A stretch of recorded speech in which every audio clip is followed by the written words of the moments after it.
जैसा आप सबको मालूम है कि 28 जनवरी को आम आदमी पार्टी हरियाणा में बदलाव महासभा का आयोजन करने जा रही है।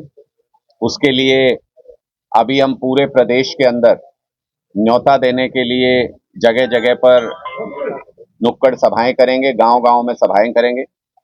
मैं खुद भी जींद, कैथल के इलाके में लगातार 10-15 दिनों तक अगले रहूंगा और आसपास के सभी गांव में जाकर के सभी को इस महा बदलाव रैली के लिए या बदलाव महासभा के लिए मैं न्योता दूंगा, निमंत्रण दूंगा। हमारे सभी प्रदेश स्तर के लीडर्स, जिला स्तर के नेता, लोकसभा स्तर के नेता, सभी लोग अपने अपने इलाकों में, गांव में जाएंगे और लोगों को न्योता देंगे। ये रैली इस मायने में अद्भुत है। ऐसी रैली, ऐसी बदलाव सभा आज से पहले हरियाणा के इतिहास में नहीं हुई होगी, जिसमें हरियाणा के सभी गांव से लोग हिस्सा लेंगे। हमारी कोशिश है कि 7,000 के आसपास जो हरियाणा में गांव हैं और 1,000 से ज्यादा वार्ड्स हैं, उन सभी से हिस्सेदारी इस बदलाव महासभा के अंदर हो। कम से कम 10 आदमी हर एक गांव और हर एक वार्ड से आए। जहां से ज्यादा संख्या आ सकती है वहां से जरूर आए, लेकिन हरियाणा के एक एक गांव से, वार्ड से कम 10 व्यक्ति इस महा बदलाव सभा में पहुंचेंगे और पूरे हरियाणा के अंदर इस बात का चर्चा होगा कि कैसी अद्भुत रैली हरियाणा के अंदर आम आदमी पार्टी ने की। 28 जनवरी को माननीय अरविंद केजरीवाल जी और भगवंत मान जी पहुंचेंगे। और किस चीज का बदलाव चाहते हैं हम? इस चीज का बदलाव चाहते हैं कि आपने अभी हाल ही में नोटिस किया होगा, कल ही एक मैं देख रहा था कि सरकार ने एक नोटिस निकाला हुआ था जिसमें उन्होंने 145 और 147 कैटेगरी में जो नौकरियां निकाली हुई थी 250 के आसपास, उनकी एडवर्टीजमेंट को वापस ले लिया, विड्रॉ कर लिया।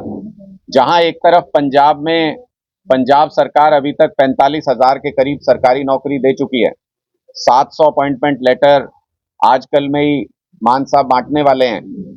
वहीं दूसरी तरफ हरियाणा के अंदर लगातार या तो पेपर लीक हो जाते हैं या एडवर्टीजमेंट वापस ले ली जाती हैं, या जिन नौकरियों में सिलेक्शन हो चुका उनके भी अपॉइंटमेंट लेटर दिए जाने के बावजूद ज्वाइनिंग नहीं करा रहे हैं ज्यादातर जॉब्स में।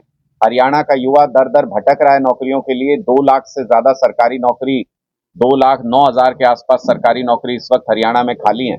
और हरियाणा के मुख्यमंत्री हरियाणा के युवाओं को युद्धग्रस्त इजराइल में भेजने की बात करते हैं। ये दुर्भाग्य है हरियाणा का कि ऐसी सरकार को हमें झेलना पड़ रहा है। इस सरकार से छुटकारा पाने के लिए, हरियाणा के युवाओं के भविष्य में बदलाव लाने के लिए इस बदलाव महासभा का आयोजन किया गया है। दूसरी तरफ कल ही मैं सुन रहा था कि हरियाणा के शिक्षा मंत्री सारे मुद्दों के ऊपर बात कर लेते हैं, कुछ भी अनाप शनाप बोलते रहते हैं। फाइल पे साइन उनसे होते नहीं, 500 फाइलें पेंडिंग पड़ी हैं शिक्षा विभाग में। और कल सुनने में आया कि 832 स्कूलों को मर्ज कर रहे हैं।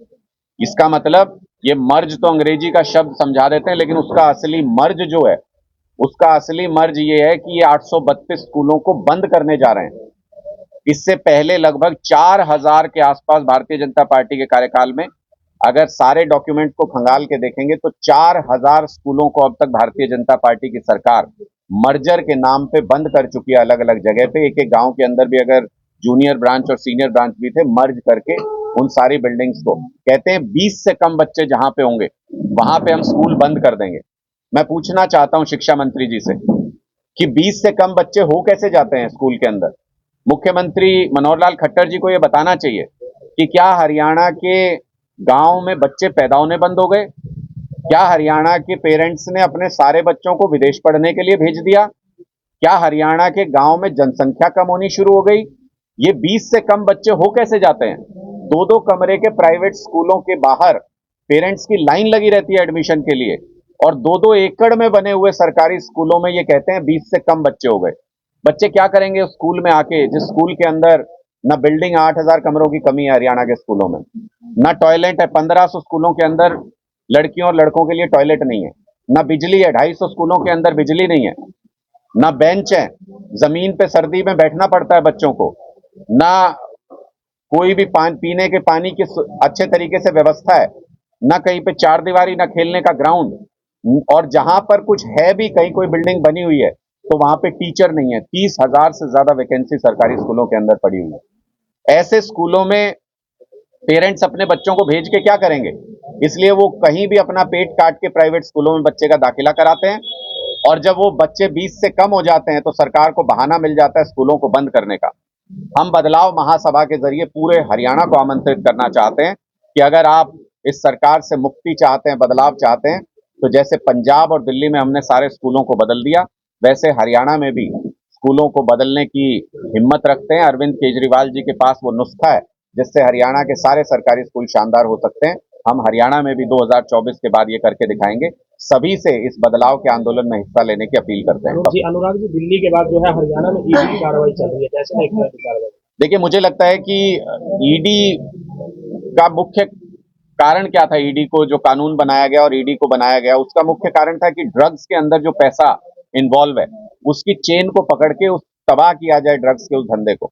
लेकिन ईडी आजकल कर क्या रही है? ईडी आजकल सारे पॉलिटिकल केसेस को सॉल्व करने में लगी है। ईडी कैसे सॉल्व करती है? 5,500 से ज्यादा एफआईआर ईडी में दर्ज हुई, लेकिन आज तक 24 कन्विक्शन हुए हैं सिर्फ, यानी 0.41% का कन्विक्शन रेट ईडी का है। और इनमें से 96 से 98% एफआईआर या मामले किसके खिलाफ दर्ज हुए हैं? जो विरोधी दल है उनके खिलाफ दर्ज हुए हैं। इसका मतलब ईडी सिर्फ और सिर्फ पॉलिटिकल वेंडेटा का एक साधन बन के रह गई। 2019 में ईडी के कानून में भारतीय जनता पार्टी ने इसीलिए बदलाव किया था ताकि विपक्षी पार्टियों को टारगेट किया जा सके। जब ये कहते हैं कि अरविंद केजरीवाल जी को सम्मन भेजा है हमने, ऐसा कौन सा सम्मन होता है? मैं आपसे पूछता हूं, आपको अगर कहीं किसी पुलिस थाने से, उड़ीसा से, तमिलनाडु से फोन आ जाए और ये कहें कि भाई आ जाओ जरा यहाँ थाने में, तो आप पूछोगे ना कि किस लिए बुला रहे हैं? आप पूछोगे किस लिए बुला रहे हैं? वही अरविंद केजरीवाल जी पूछ रहे हैं। फिर मान लो थाने से, सामने से, तमिलनाडु के थाने से कोई ये कहे कि नहीं जी आप आ जाओ, बाद में देखेंगे किस लिए बुला रहे हैं, तो आप जाओगे क्या सारा काम धंधा छोड़ के? इसीलिए अरविंद केजरीवाल जी ने बार बार लिखित में जवाब दिया कि आप मुझे गवाह की हैसियत से बुला रहे हैं या आरोपी की हैसियत से बुला रहे हैं, आप दिल्ली के मुख्यमंत्री के तौर पे बुला रहे हैं या राष्ट्रीय संयोजक आम आदमी पार्टी के तौर पे बुला रहे हैं, वो जानकारी दीजिए। ना उनको वो जानकारी दी। ईडी कानून के दायरे से बंधी हुई है, संविधान से बंधी हुई है। अगर वो कोई गैर कानूनी काम करें तो उसका पालन करना हमारी जिम्मेदारी नहीं है और हम नहीं करेंगे। अगर कोई कानून सम्मत, अगर कोई सम्मन भेजते हैं, कानून से बंधा हुआ कोई सम्मन भेजते हैं, तो हम जरूर जाएंगे, हम अपनी बात जरूर रखेंगे। हरियाणा में कांग्रेस की सरकार नहीं है, जैसे आप बता रहे हो, दिल्ली में आज मीटिंग हो रही है, बट जो कांग्रेस के साथ गठबंधन हो सकता है हरियाणा को लेकर भी, सीटों को लेकर चर्चा हो सकती है। देखिए, निश्चित तौर पर लोकसभा चुनाव को लेके हर जगह को लेके सीटों के ऊपर चर्चा हो रही है और हर जगह पे सब पार्टियां अपना अपना पक्ष रख रही हैं और उसके बाद किसी कॉमन कंसेंट पे पहुंचेंगे। विधानसभा चुनाव हमने बहुत स्पष्ट किया है, हम पूरी ताकत के साथ 90 की 90 सीटों पे अपने दम पे चुनाव लड़ेंगे। कोई गठबंधन का सवाल पैदा नहीं होता। आम आदमी पार्टी पूरे बहुमत की सरकार बनाएगी 2024 में हरियाणा में।